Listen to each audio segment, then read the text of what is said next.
though matriarchy is clearly superior.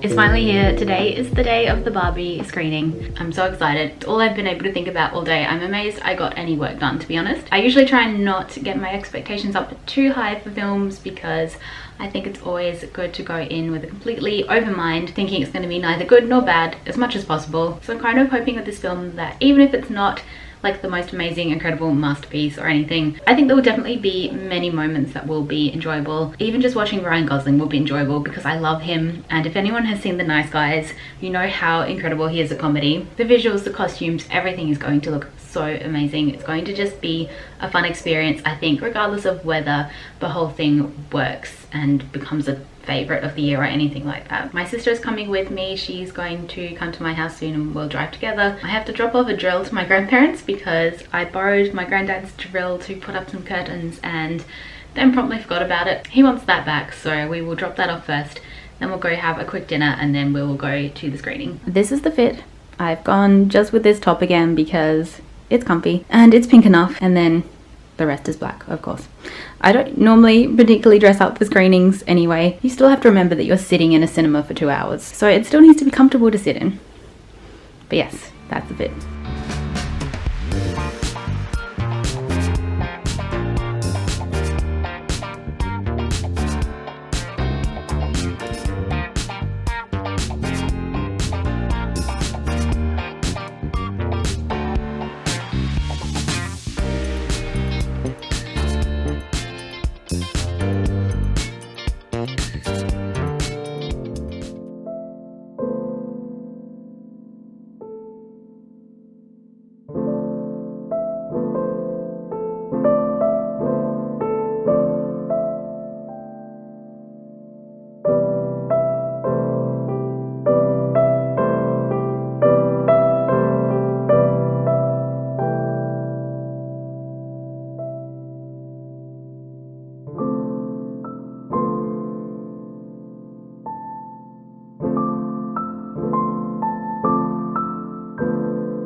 Happy Barbenheimer! The day has finally come, the day that all movie fans have been waiting for all year. Barbie and Oppenheimer are in the cinemas. I wish I was a better vlogger because so much effort goes into a lot of these screenings with so many opportunities for photos and doing videos. Because I'm in public and also because it's a very sensory overloading experience, I tend to just rush through them to go and sit in the cinema because I often find it very overwhelming. So anyway, the Barbie premiere was pretty cool in that I'd never seen every single person dressed to the theme before.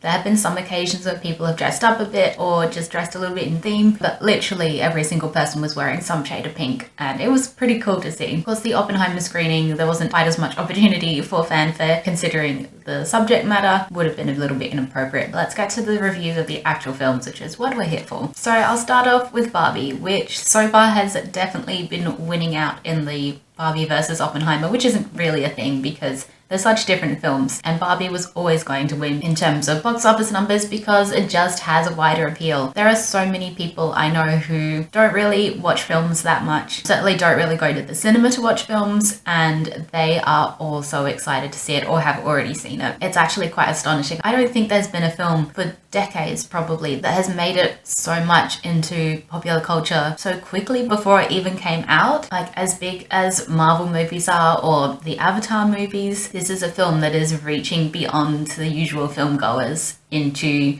everyone, and it definitely is a part of the marketing for sure that has been so overwhelming. But I think it's also just because it's a topic that everyone knows. Everyone grew up with Barbie in one way or another. The fact that Barbie is the film that it is while this is all happening is also pretty astonishing as well. So before I get into the review, I'm obviously going to talk a little bit more in depth about the plot of the film than you'd get from the trailer, for example. So in case anyone hasn't seen it yet and they really want to go in blind, obviously don't watch any reviews before you go see the film. So yes, the film starts off in Barbie Land. You have Margot Robbie as stereotypical Barbie. This opening scene is just magnificent. You get to see this giant sized toy world, which is just anybody's dream. I have no interest in Disneyland at all, but I think I kind of get now why people do, because I want to go to Barbie Land. I want to be in a human-sized Barbie world and walk around that set. It really would be like playing with giant-sized toys. But as she's going about her very normal day, which pretty much consists of going to the beach and hanging out with the other Barbies and then having a giant dance party in the evening, weird things start happening to her. She starts having weird thoughts about death. Her feet land flat on the ground. Barbie has to go see Kate McKinnon's Barbie, who is weird Barbie because she's had all her hair chopped off and has drawings on her face. And she basically says to Barbie that she has to go find her girl in the real world, the girl who's playing with her, because whatever's happening to this girl is affecting Barbie in Barbie Land. That's pretty much the basic premise. You then also have Ken, played by Ryan Gosling, obviously. His job is technically beach, but really his whole thing is that he's obsessed with Barbie because that's what he was made for. He's constantly coming up against the other Kens who just seem more impressive than him, and also the fact that Barbie's just not that particularly interested in him either. She's much more interested in having a girl sleepover every night than having Ken round to her house. So much happens in this film. It kind of sets off at a breakneck speed and doesn't really stop. There are so many characters, so many different little plot things that happen, a lot of different ideas packed into it, and so as much as I definitely enjoyed it, it's also just that so much was going on that there was never an opportunity to be bored by the film. Like, it blasts you with color and larger than life characters, including in the real world, and existential crises and everything. So I think it just can't help but be entertaining. It does also feel like a film where a lot may have been cut out, or just a lot of stuff may have been worked out during the film process, perhaps. I may be completely wrong about this, and maybe that this film is exactly what Greta Gerwig intended from the get-go. But to me, there's so many characters that really don't get a lot to do, or they have these little moments that are so small that it feels like they must have had more to do initially, because why would you have any focus on them at all if all they were going to be originally was this one tiny scene? Michael Cera as Alan is a great example of that. He has one shining moment and then is pretty much just in the background for the rest of it, and you occasionally get a close-up of him just looking at what's happening.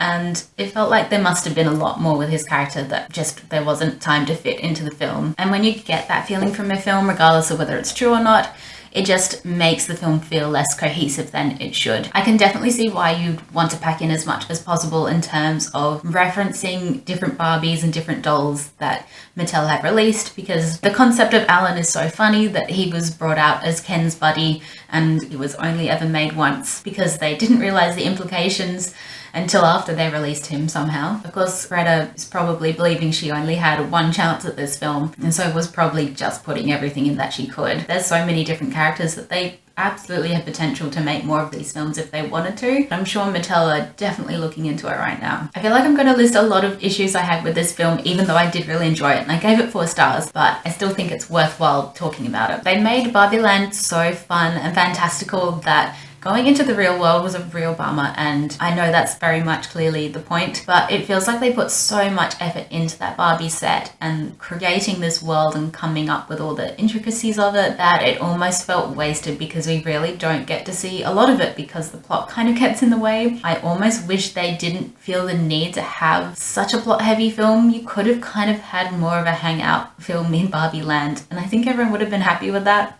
I certainly would have enjoyed it a lot. Another thing is that Ryan Gosling is almost too good because he was by far the most compelling character to me. His journey that he goes on, it's really fascinating. I think it's because we don't see men represented in that way very often. I found it really touching in the end, and I was just kind of so much more invested in his journey and his character arc and his growth as a character. And it's clearly because Ryan Gosling just submerged himself into this character.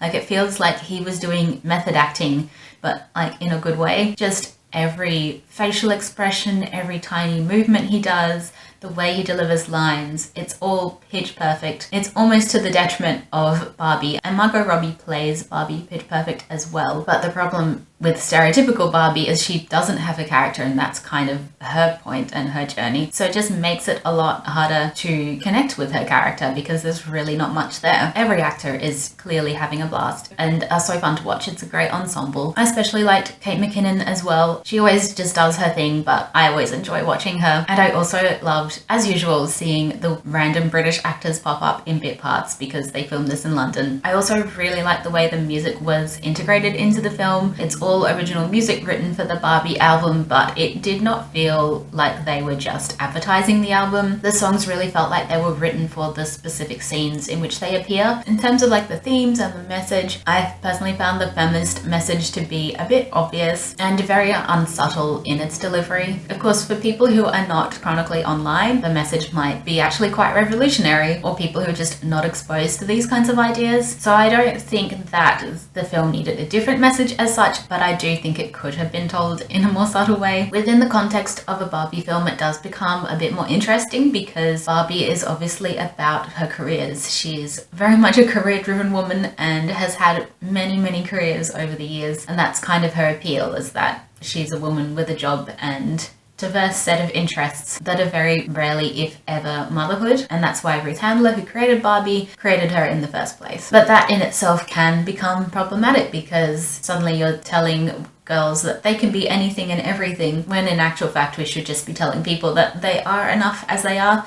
And that kind of is the message of the film, is that you don't need to have purpose, you don't need to have a great idea of what career you want or what you want your life to look like. You should just be enough existing as a person. And I do think that particular message is great because I don't think that gets told in films very often, especially not to children. People always seem to want to ask children, what do you want to be when you grow up? And I've always found that a weird question because firstly, why would children care what they want to be when they're grown up? They should be enjoying life as a child while it lasts. And secondly, who can predict what they want to do or be in 10 or 20 years? The film sort of recognizes that even while the intention behind Barbie was good in that respect, aside from the capitalist aspect of it, it sort of overcorrected in a way. And that's a message that's not just about Barbie and about women, it's a message that's presented to Ken as well. It's been quite amusing seeing some of the opinions and articles coming out about how Barbie is a man-hating film, which maybe shows that the film is not as unsubtle as I think it is. The film is very clearly talking about matriarchies and patriarchies. Patriarchy is a word that is used in the film. They never use the word matriarchy, interestingly,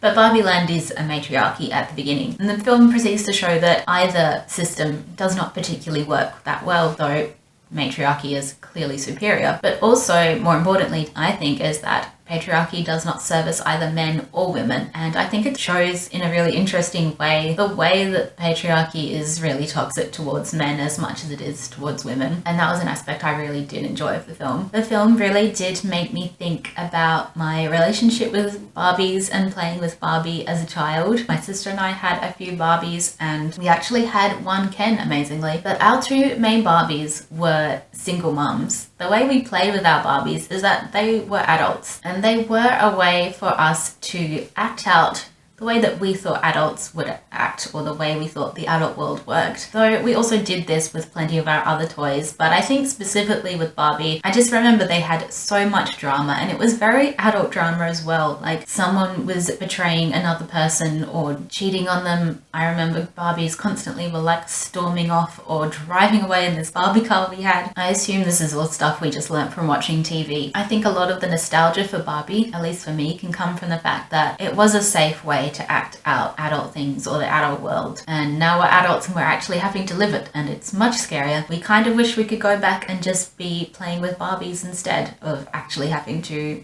exist in the real world. There really is so much in this film that I definitely want to see it again, because I think there'll be a lot of things that I missed, and I think it would just really get it in my head exactly how I feel about the film and how I feel about the way that it's displayed. It's really interesting themes. It's definitely my favourite film of Greta Gerwig's in terms of her directorial films, and it's just astonishing that this is a big studio film with the kind of things that it's talking about. It's not that these themes haven't been talked about before in mainstream films, I just don't don't think they've been talked about with such complexity in a long time. I definitely don't think it's a perfect film, but it's a fascinating one for sure. And it's just pretty cool that the biggest film of the year is such a female-coded and female-driven film when that pretty much never happens. So Oppenheimer is of course pretty much the opposite of Barbie. This is obviously about Oh my god, I can't even say his name. This is obviously about J. Robert Oppenheimer. He was an American who was in charge of the Manhattan Project, which created the first atomic bomb. This is a 3-hour film, and I'm quite impressed at how it kept my attention the whole runtime. And I think it's mainly because it's divided into 3 timelines, which are interwoven pretty much throughout the whole film, and that did really help keep it interesting because you really do have to pay attention to make sure you know which timeline you're in. There is one timeline in black and white, so that did help, but aside from that, these timelines are still told in a pretty linear way. So you have the sort of main story where we see Oppenheimer from a student up until the Manhattan Project and working on the bomb. That is cut between him kind of on trial by the American government, but it's not a formal trial, so they're trying to sneakily put him on trial in a way to discredit him, because later on in his life he was trying to campaign for more control over atomic weapons, and so they tried to label him a communist because he did have a lot of friends who were communists back in the day. And then you also have the black and white timeline, which is from the perspective of Louis Strauss, who is played by Robert Downey Jr. This is set during a time when Strauss was on, it's not a trial, but it kind of looked like he was on trial, where he was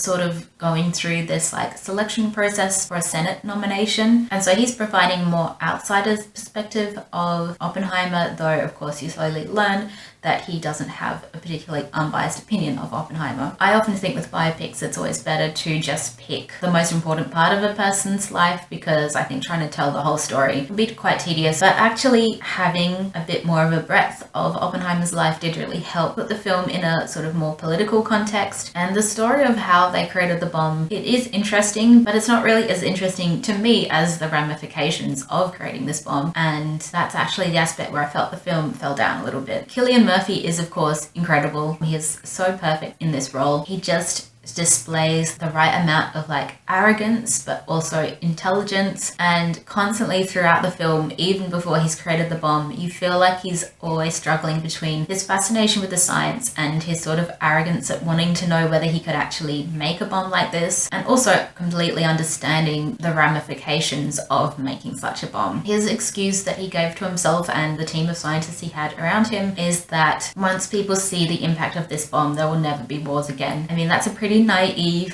thing to think, so you do wonder how much he actually believed it. Oppenheimer was Jewish, and so I had a particular reason to wanting to be part of World War II and stop the Germans, but of course the bomb was not actually ready until after Germany was defeated, and so then they come up with these excuses on why they should use it on Japan. They also wanted to hurry up and finish the bomb because if the war ended before they'd finished it, they would have no excuse to actually use it as well. There's a scene where they're choosing which Japanese cities to use it on, and it's just horrendous. You literally have one guy say, oh, we crossed Kyoto off the list because I went on honeymoon there and I really liked it. It really is as callous as that. Everything leading up to the first like detonation of that bomb, the trial that they had in America, is pretty tense, because although you know what's happening, the film is still able to create a lot of tension in that respect. And then there's probably a good hour after that where the film looks at the ramifications and how Oppenheimer felt in the years afterwards. This film is very much about Oppenheimer himself, although it's looking at the political situation and looking at, you know, the devastation that a bomb like this causes. It's meant to be solely focused on Oppenheimer and how he feels about the situation, and yet I never really felt, especially towards the end, like we got inside his head. I don't know whether this is just the way Cillian Murphy was playing him. It was very much inscrutable, and there are certainly scenes where Christopher Nolan is visualizing what could be going on inside Oppenheimer's head, but maybe it was just my reticence in